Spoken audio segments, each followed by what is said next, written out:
Hello, friends, and welcome back to Malicious Compliance Stories.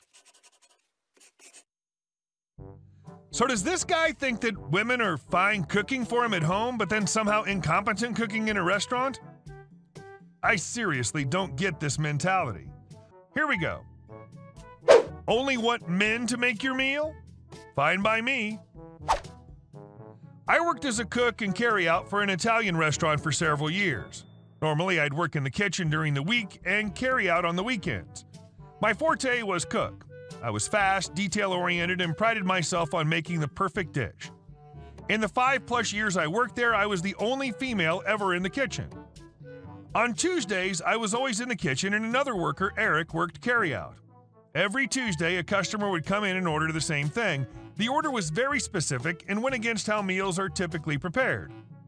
Things like they only wanted 2 meatballs instead of the standard 3, the meatballs must be separate from the spaghetti in an aluminum dish, not a styrofoam cup, a small scoop of sauce on the meatballs, etc.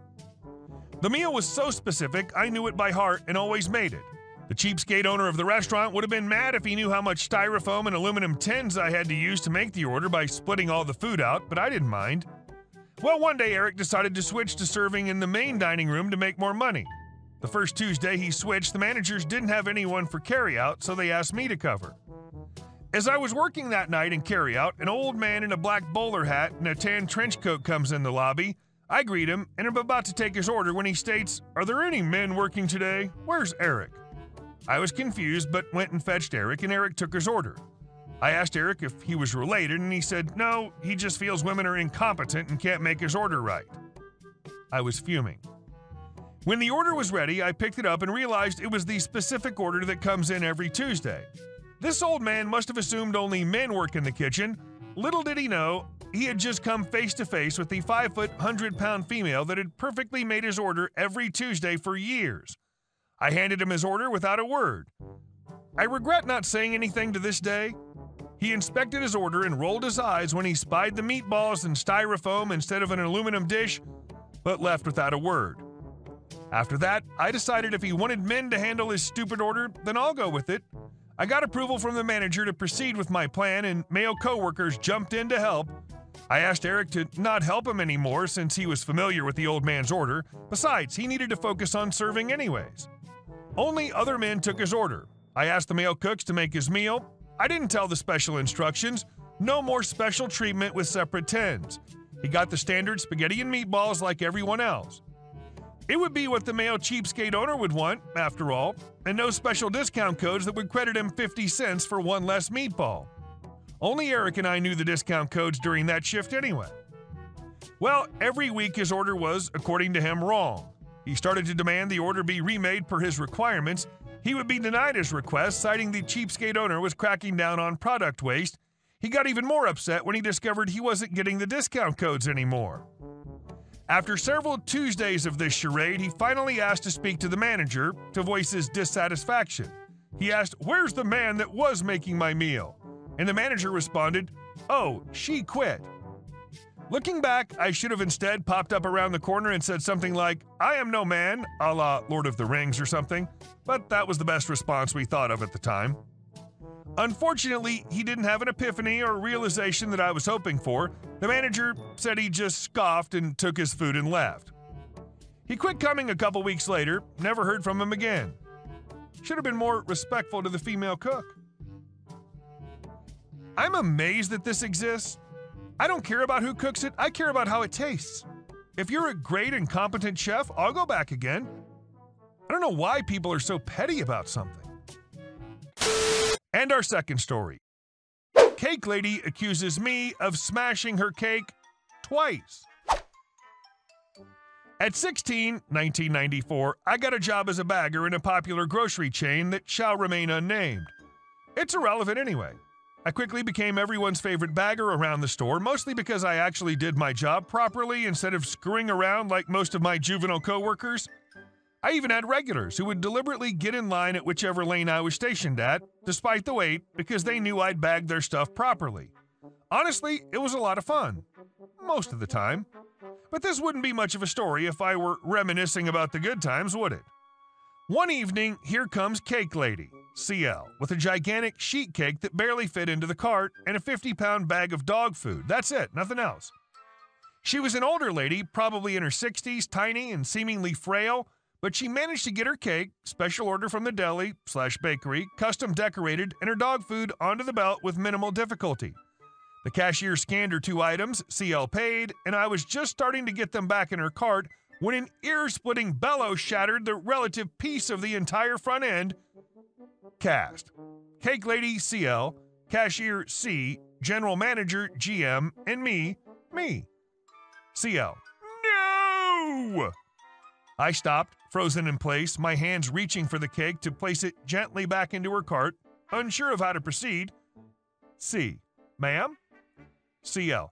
I don't want him, gesturing toward me in a somehow condescending way, even touching my cake. The last time I was here, he completely ruined it. Keep in mind that although this was a big grocery store, it was a small town. I knew the regulars, some even by name. I'd never seen this woman before, and I certainly had never ruined anyone's cake. I'm overly conscientious, and if anything like that had ever happened, I would have reported it myself immediately. As I said, I actually took my job seriously. C. Him? Are you sure? She knew me and my reputation in the store. CL. Yes! She actually said it like that, hissing with exaggeration like a snake from a Floridian cartoon. He destroyed the last cake I bought, and I won't have him touching this one. She refused any other assistance and insisted on placing her items back in her cart personally. Mind you, she'd already paid. So in goes the cake, flat on the bottom of the cart, not the lower rack, just the basket part, and she puts the gigantic bag of dog food standing straight up at the front end of the cart. Me, ma'am? Still trying to help and avert what I see as an oncoming catastrophe? CL, shut the F up! I know what the F I'm doing! She took 2 steps, and of course the bag of dog food came crashing down on her precious cake, completely destroying it. CL, F word! And without another word, she shoved her cart into the wall hard enough to chip off a chunk of cinder block. That was one strong old lady, and walked right out of the store without even taking the dog food, let alone the smashed cake, never to be heard from again. Or so I thought. About a week later, I got called into the general manager's office. This was odd because normally any complaints about employees would be handled by supervisors or department managers. This was the big boss. So I was naturally scared stiff. I was thinking that I was either about to get fired or promoted. It was that serious.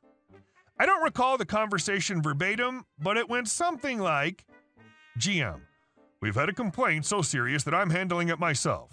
This is the complaint. He proceeded to lay out CL's complaint, which I immediately recognized from the aforementioned incident, only it's full of lies. She told him that I had deliberately and maliciously destroyed her cake, not only once, but twice. She'd threatened to sue, wanted me fired, etc., and unbeknownst to me, she'd been back in the store that week and had pointed me out to him. Me, utterly flabbergasted, but sure as hell not caving, sir, you can ask anyone, either my coworkers or the customers, and they'll tell you I would never do anything like that. Matter of fact, please ask the cashier who checked out that lady. Better yet, check the security footage.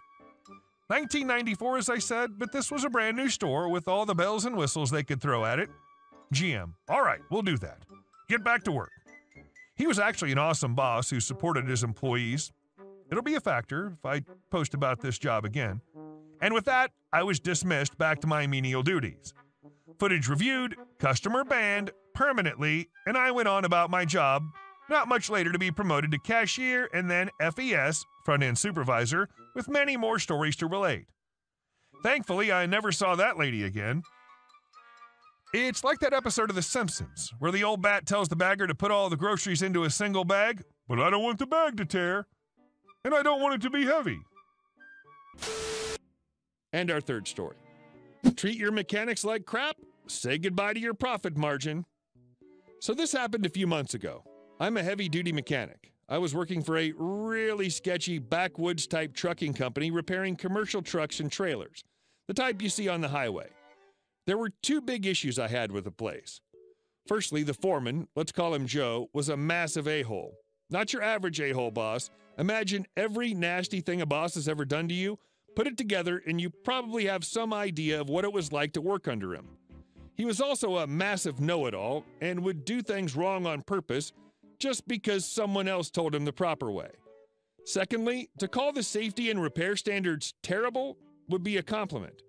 We had a trailer come in once that was broken in half. No joke. They just threw a couple of half-crap patches on the frame and kicked it right back out. It was normal for me to get yelled at for pointing out little insignificant things like axles that were going to fall out and kill someone. I could go on, but it was bad. So this brings me to the revenge part. After working there a while, I'd had enough. I was on the verge of walking out, but had a better idea. I snuck a small camera into work. We weren't supposed to have them. Wonder why. And started documenting all the sketchy stuff that was going on. After a month or so of this, I quit and took all the proof to CVSE and WorkSafe, Canadian DOT and OHS. And for once, the government did something. This is a fairly small company, and they only clear a couple $1 million per year. Last I heard, they'd been forced to pay a few $100,000 in fines, replace almost all of the shop equipment, probably about $300,000, and pay for all sorts of training courses, and had to replace 8 of their trailers at roughly $100,000 per trailer. And our last story. Crazy neighbor claimed to own my house. My dad was gifted the house and property that we currently live on by his mother in 1991. It's right below where her house used to sit. She died in 2006, and a woman and her husband bought her house in 2010 and claimed they bought our property as well. My dad informed her that he had owned the property since 1991 and had proof, then took her to court. In court, she did not hire a lawyer and tried to represent herself. The judge told her that she couldn't claim rights to our house because she didn't buy it or own it. Earlier today, she left a handwritten note on our door that said, "I have a buyer for this property, and you have 30 days to evict the premises." Edit. I made a few calls this morning to some local offices. It's for sure that we own the home on the land, but there's no document of who owns the property. The lady I spoke to said there was a deed and then just wasn't, so we're going to a deed office today to clear it up. Edit 2. Here's the letter. Mrs., my mom's name, I, crazy neighbor, owner of the property, is giving you 30 days to evict the premises. We're in the process of selling the property and already have a buyer. Edit 3. We spoke to some people this morning, and apparently it's still very muddy what happened. As far as we can tell, there was a mix-up somewhere between my father receiving the deed from his mother and the crazy neighbor buying the property above us. At this point, it seems the best option is to lawyer up. Update. Crazy lady has not come back to our house or contacted us in any way. We spoke to the city and county officials and have gotten proof of ownership of our property, including the fact that we paid our effing property tax today and are beginning to take steps to get a restraining order on the crazy lady. Hey guys, thank you all for watching the video. I'll see you in the next one.